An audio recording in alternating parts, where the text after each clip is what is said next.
Leave the phone. Leave the phone. Okay. Official. Yeah, that's not possible for me. Is that possible for you? Yeah. That's it. Okay, so we are here at the Provincial Archives celebrating a successful exhibition that Remy just curated. Thank you so much. It would not have been possible without everyone who I know, because the artists, their artwork is beautiful, and also the help I received from my assistant curator Alex, my girlfriend Isabel, and one of my lovely photographer friends, Ravtej.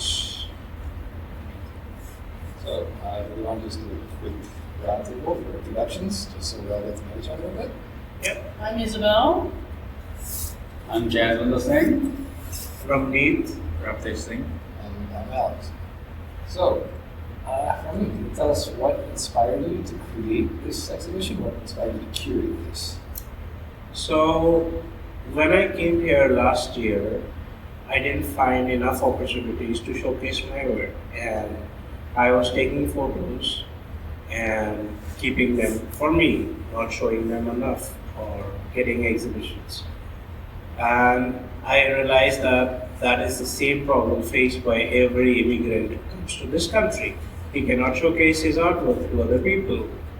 And that's how this struck me, and the outside perspective was born.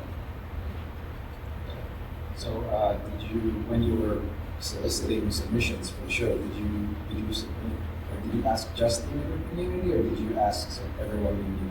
So I tried to ask just the immigrant community, just the BIPOC people, and then one of the people, he said my friend, and then his friend, who's a Canadian, wanted to showcase his work in the show, and I was like, I cannot refuse you, so the more the merrier. That's a good thing, keeping it inclusive, because again, so not all BIPOC are immigrants, not all immigrants are BIPOC, but then we still have the space for Canadian artists to participate. So. Absolutely, that's what I would say. Not art is not defined by the boundaries of countries. It's just a currency that we all artists have. Do you have a lot of experience with art internationally? Not a lot of experience. I started off my art career way back in 2010-11 when I did some photography, but I had to leave because there was not too much scope for photography in India. And then one of my friends, she is based out in US. She said, don't stop the photographs, and it is really good. And then she motivated me a lot. And then I came to Canada, and then here I am. Here we go. So thank you. We've got quite the interesting collection. There's pieces I see from all over. Do you have any idea how many different countries are participating? What's the different artists? I would say at least 10 plus different countries. We have works from Ukraine, we have works from Nepal, we have works from India, we have works from Pakistan, we have works from Canada, and so many other countries. And are you focusing on paintings, or do you have a big mix of paintings, photographs? What's included? So I did not want to limit myself just to photographs or just to paintings. So every medium is an artist's medium. So I wanted to include everything. You have, how did you go about meeting the artists? There were a lot of people that I know personally in the city, and then their friends, and then their friends. So it became a chain, like each link ties to another person. I spoke to one of the artists that came by in the morning. I got a chance to see some plays. Really nice. He said that he's been making art for years, but nobody had approached him before and given him a platform to show out. He said you were actually the first person who had invited him to come and sort of showcase. Does that come from your experience, or is that unnatural? No, when he told me that I love making art and I didn't have actually showcased, I was like, you need to show your art. Everyone needs to show their art to other people. Otherwise, how will the public know what you're thinking, what your freedom is, what you want to do with your life, what your expressions are? And that's how most of the artwork is. It is what we want to showcase to other people. It's communication first. The way to communicate.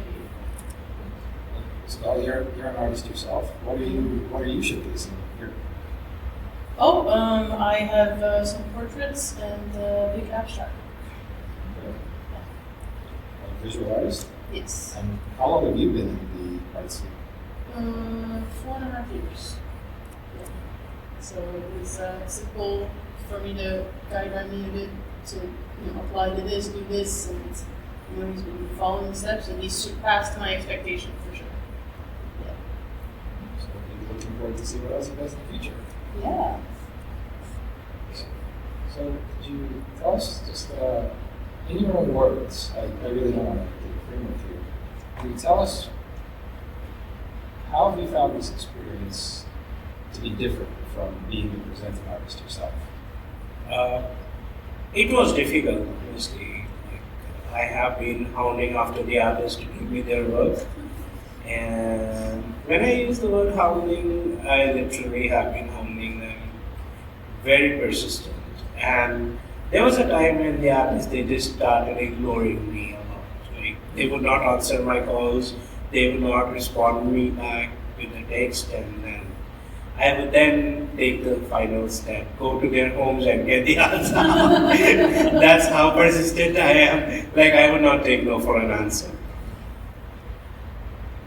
Well, that's worked out very well. I mean, it's such a wide range. We've got portraiture, landscapes, paintings, digital illustrations.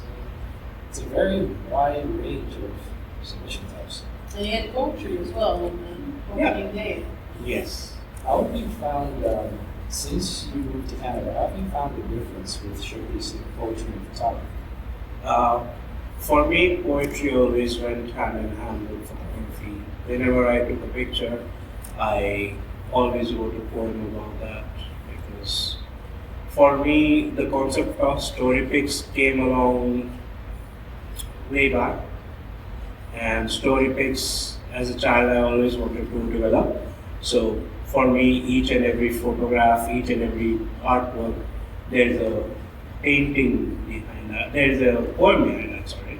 And that's how story pics was formed. This was a number of years ago, I think. I tried to make it official a lot of years ago, but I could do that last year. That's interesting. Do you know, are there any of the artists in the show that you could tell us a bit about their background, how they came to be here, and how they came to present? Because it sounds like you've gotten to know them a little bit. So I met Rav Tej through his shop, his father's shop actually, and I saw their photos on their phone, and I was like, you need to submit me this. I would rather ask him the same question how he started doing that. So I think where I started was from my dad. He was big for photography back in India, like 10 years ago. We got our first camera. He loved to take pictures, and I think that's where I got my interest from. And just from there, it's always been a hobby of ours. Wherever we go, taking photos. It's a party, we're going on a walk, we were going on a trip, always have a camera on the side, always taking photos. I think it just started from there and kept on developing over the years. Are you focus more on photography or videography now? I'm a mixed media arts kind of person right now. I am as of right now, I'm more focused on videography. It's just past few months and recently I've been taking classes, like I've been doing cinematography and stuff. So I've just been more interested in that. But photography was the place where I started. And I don't think I can choose between either of them because they're different mediums of art. And they're different ways to express what I'm thinking or what I'm looking at. Yeah. I have that as well because I'm also that sort of, it's that little digital bubble where you can't really tell where one starts and the other ends, and you're just doing your best to keep on top of things. But were you looking at expanding the formats that you look at? I mean, I hate to ask you this so soon. We haven't even concluded this show, but I'm already thinking towards your next show. Oh, there are a couple of shows coming up in the new year. So one is again at the Provincial Archives, which would feature around more than 20 plus artists. And again, that would be a BIPOC plus a celebration of Canadian artists. And I just want to erase the boundaries, erase the barriers between people. It should be one art kind of thing for all. So just sort of getting rid of the identifiers and focusing more on just sharing the art, exchanging. Yes, and also what they want to showcase, like based on a central theme. And I like the idea that they're having abstracts, they're having outside perspectives like temples, portraits, digital art, so many different things. And I just want to make it one more big giant yarn wall of artwork. Do you have a favorite from the show, or There have been so many favorites. Like if I were to close my eyes and pick up, there would be at least three. But I can't say because I don't want to demotivate other people. And also, I love my artwork so much that I cannot choose three out of my best. so you would choose your own artwork? I would again. As I said yesterday, I would not choose my own artwork because I like other people's artwork, and that's how I feel like as an imposter syndrome because I feel I have not developed too much as an artist. That's something that all artists go by, and I wrote a poem about that. Like when the sea feels like it's just a lake, like the sea feels that its mask or its grandeur is just a mask. And it is not too big, not too huge, but you have to develop. You can't let anything else take or make sure suppress you.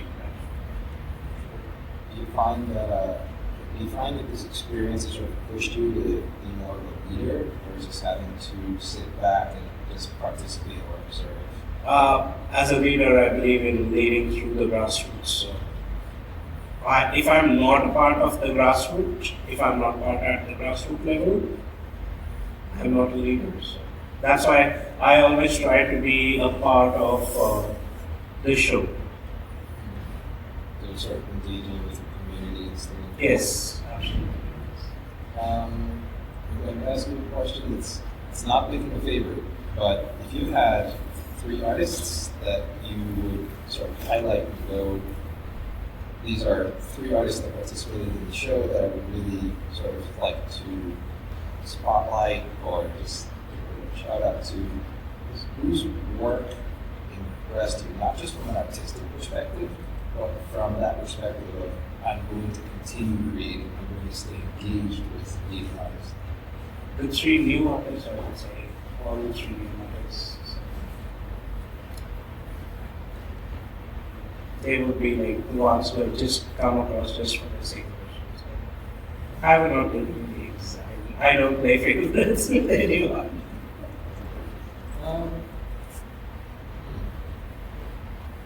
when you first got the idea to have an exhibition, what was that process like for you? What were you thinking when you decided that you were going to do this? So I had this thing in my mind that I want to do it. It has been like at the back of my mind from quite some time, and then I met these people, and then as I explained, I saw their artwork. It was really good, and then it was just sitting in their houses. And then I started hounding them, like calling them persistently, texting them, and then they were like, "No, I don't want to show it. It's not too good." And I just went home and got that stuff out. You sort of Yeah. I mean, we still do have. I mean, the exhibit is still open. We have people coming in and out. We just had an artist pop in and say hi just a minute ago. So I think there's a lot of appreciation there for it. Yeah, I feel good about that. I feel really happy about that. Have you found that for yourself,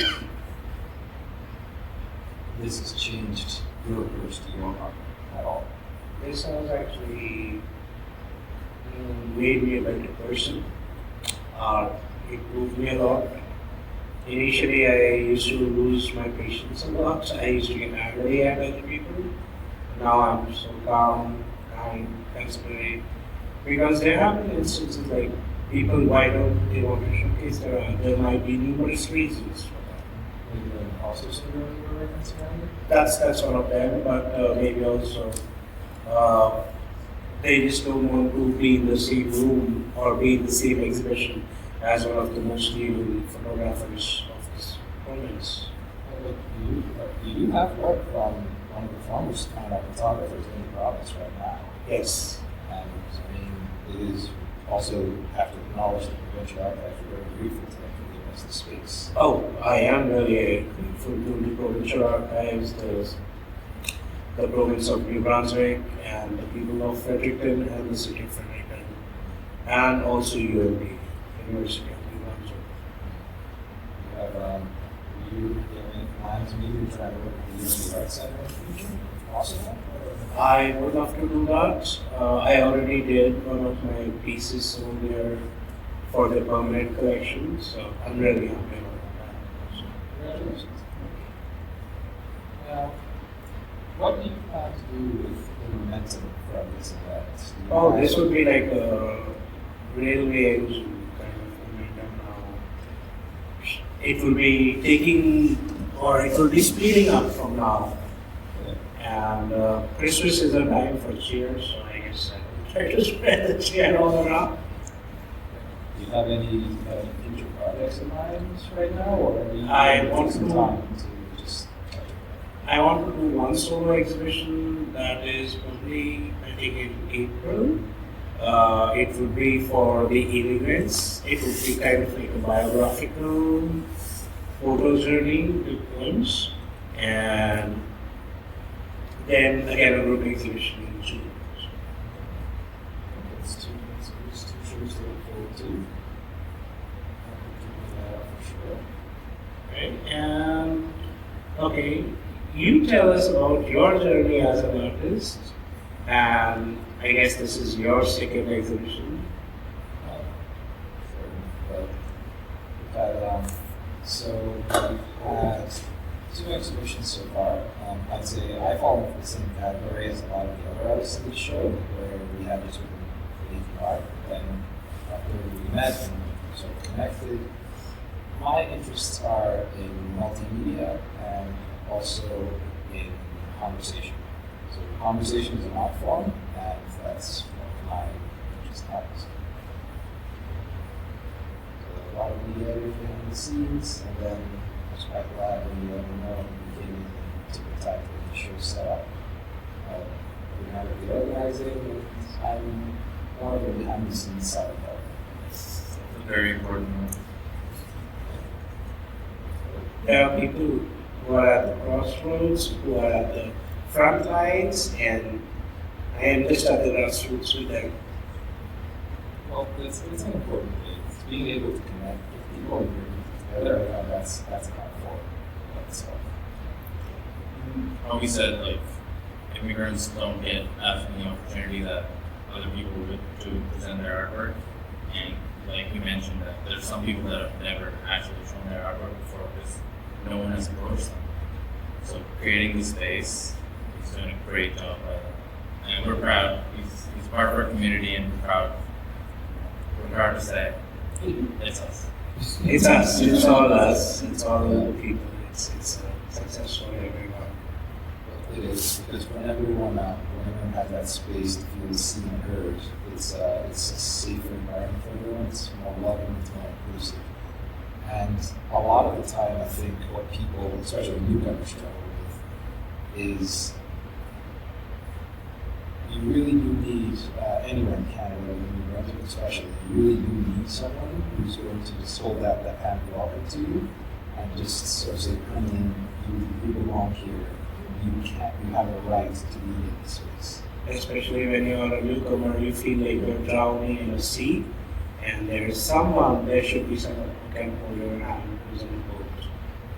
In your case especially, what I would say, there are people who have been here, it's almost, I almost hesitate to say established artists who've been here for years, that you really are the first person who's reached out to them and just started pulling them out of their shop. So it's really refreshing to see that they're willing to have that trust in you, and I'm impressed about that. Thank you. There's some barriers though.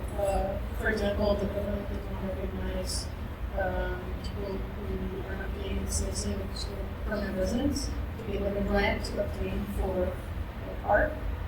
So hopefully we can get some recognition about that and hopefully change some policies just by letting the kind of word out and joining as many boards and things and understanding that needs to change.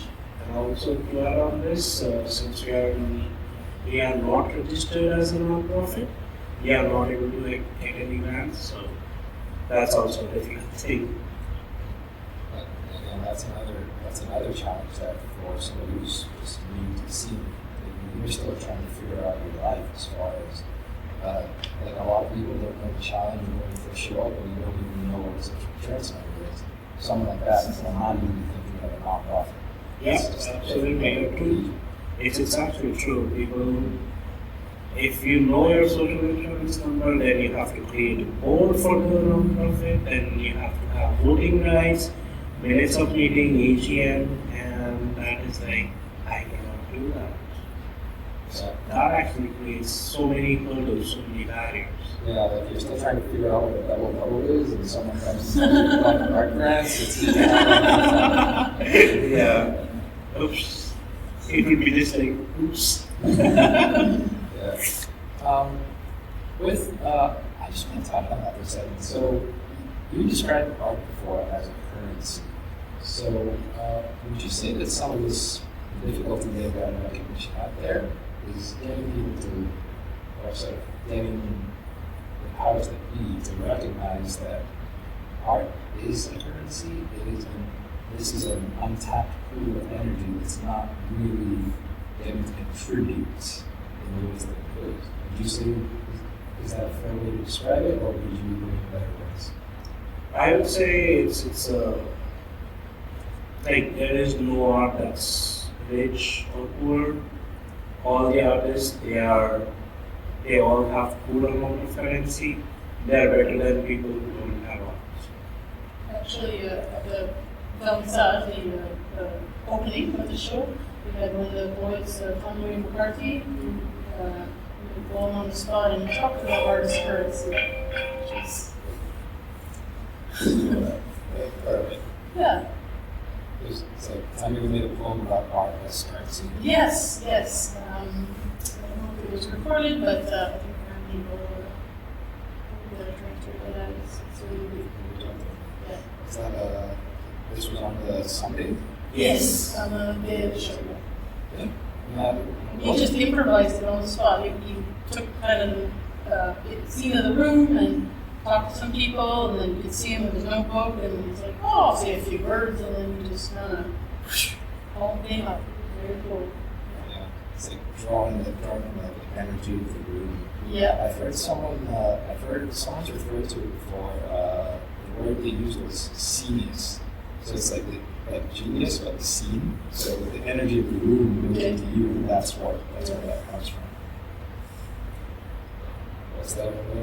What were the other highlights from the Sunday was the main stage? What were the other highlights that you noticed from that day? We had quite a bit of people up to the show. Randy's first show was in Barashwa, which is a tiny little hamlet, a village outside of the bay. So it's quite far from where we live, so we didn't get a huge turnout there.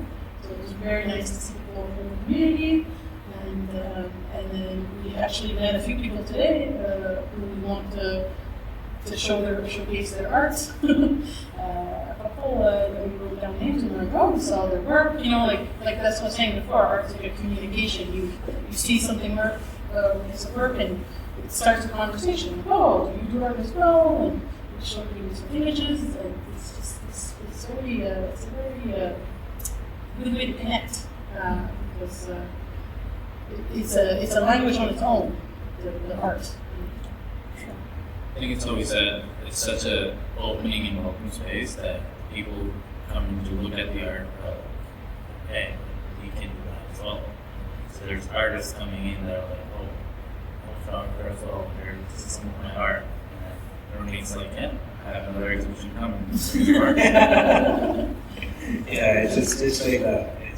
But that's the beauty of the space right here. It's like no matter who you are, no matter what your art form is. We do that little platform. Just here's that first hand. Come on in and see what it is. So come on in, join the group. We're going to keep that. Sorry, the photo that they can see. If you don't mind, I'd really like to do a reading with that poem. I thought it was, I've heard you read that particular one before, and I thought it was very powerful. It was really sweet. The sea and the lake? Yes. Okay, it's my phone on this video. Please.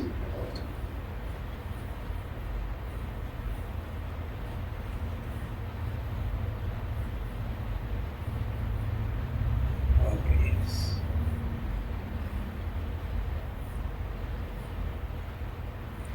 Actually, I don't read it.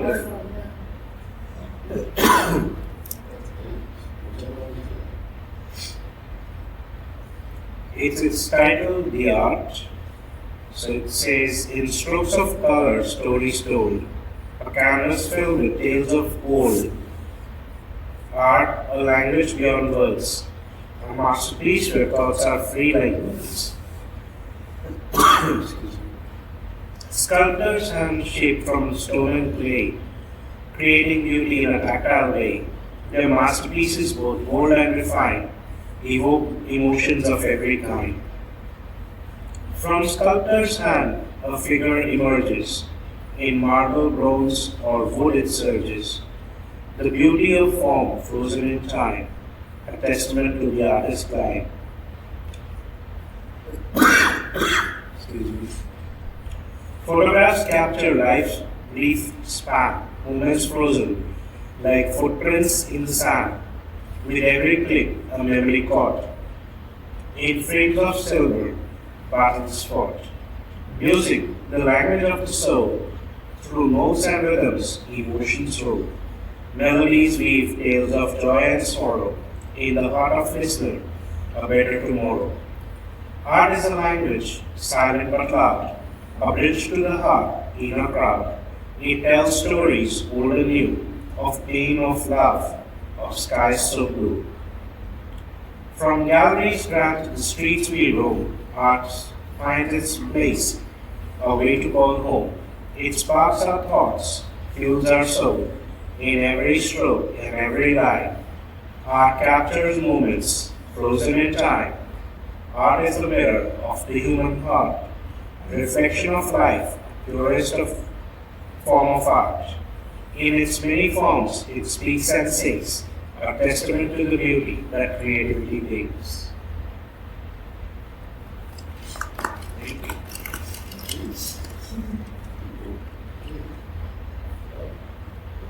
Map to see what's going to go in the future. I hopefully will be able to help you carry the show in the future. I'm very glad that you're going through this, and I appreciate it. Thank you so much, and I'm very thankful that you guys are all here to help it out and get your artwork. And I'm sorry for the phone calls. That's all right. That's okay. But you have, I mean, you've been speaking for 2 days, so it's natural. And so I'm grateful that you're willing to do this reading. And then also, as well, thank you very much. Sort of putting the instigator of all this. So I don't need to see the expectations, but I just really appreciate you reading it and just sort of being along with us for the ride. Yeah. You got a mentor like that, you have to follow her footsteps. Now, Josh, you have to be a mentor for others. Absolutely. Awesome. You want to see that? Thank you very much. Thank Thank you you. for being here.